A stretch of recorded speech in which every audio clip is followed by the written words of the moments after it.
As the money plan for the country, it shows how the government intends to translate policy into tangible outcomes that benefit the people of Papua New Guinea.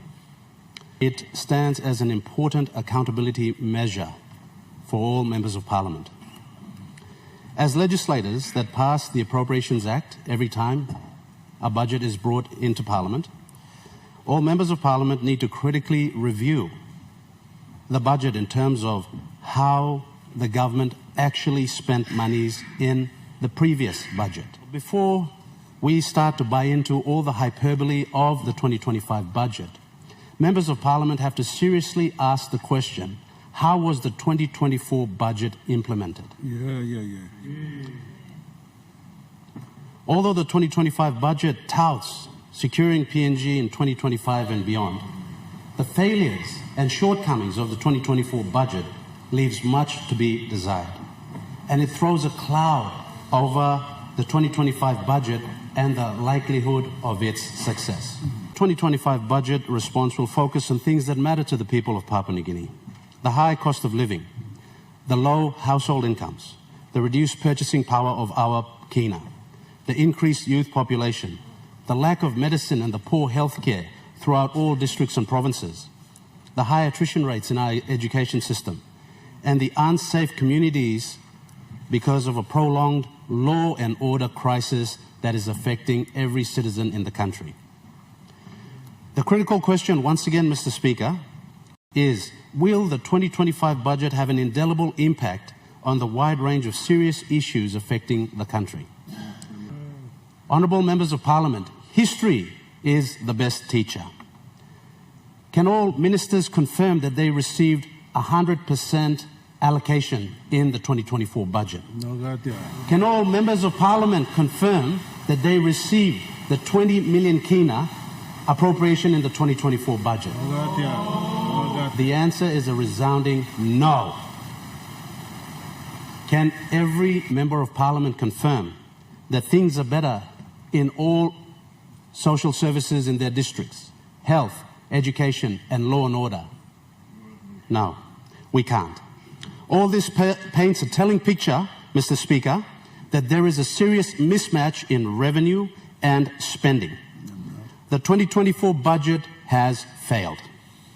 Parliament did not get an opportunity to correct the constraints of effective budget implementation because the 2024 MAIFO, as per the Fiscal Responsibilities Act, was not presented in July 2024 by the good Treasurer, but submitted 5 months later, quite tardy, in November 2025. Shame on you, Mr. Treasurer. The lack of accountability in budget performance by the Treasurer reflects a lowering of standards that cannot be tolerated because national budgets deal with public monies, Mr. Speaker. Now I bring all honourable members of the House to Table 1, key indicators from 2018 to 2025, which is derived from the Treasury Department. But we take note of the following data that was omitted from the 2025 budget. 1. Total arrears and multi-year contracts under the Connect PNG program. Details of sovereign guarantees, non-contingent liabilities and SOE loans. Data on GDP per capita. Data in real numbers. This seriously questions the accuracy of the big pronouncements that the good Treasurer has made in his 2025 budget speech. Lack of budget discipline, Mr. Speaker, is leading to cost overruns of unbudgeted items that lead to arrears and low cash flow to meet budgeted items.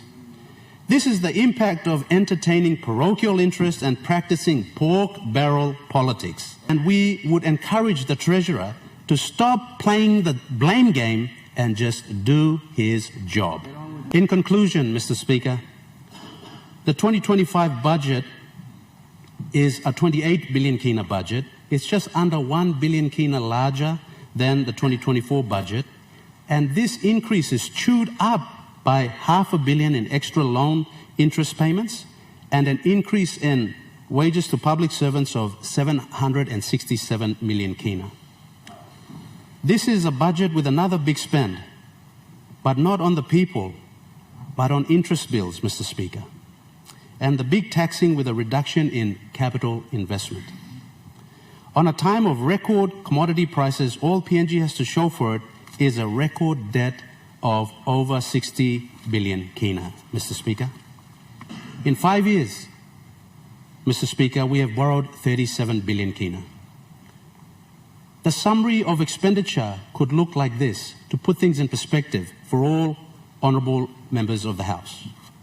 37 billion kina, 22 billion kina provincial block grants, 1 billion per province, 2 billion kina to health, education and police and defence and agriculture, 5 billion kina on everything else.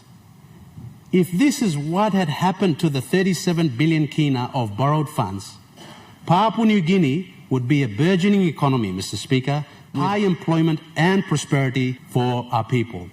But sadly, this didn't happen. And this trend continued. Once again, Mr. Speaker, history is our #1 teacher. I judge the Treasurer and the Marape government on 2024 budget performance and take note that opposition members of Parliament have been deprived their appropriations, notwithstanding the fact that they represent people who make up the country called Papua New Guinea.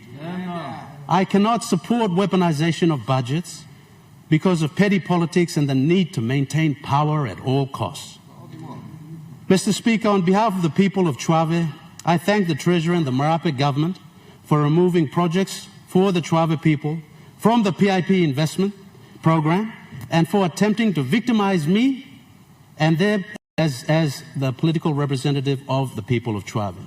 Take note, Mr. Speaker, this only galvanizes my resolve to call this government out for the total economic mismanagement of the country, with the most incompetent treasurer in our history and the worst prime minister in our history, Mr. Speaker.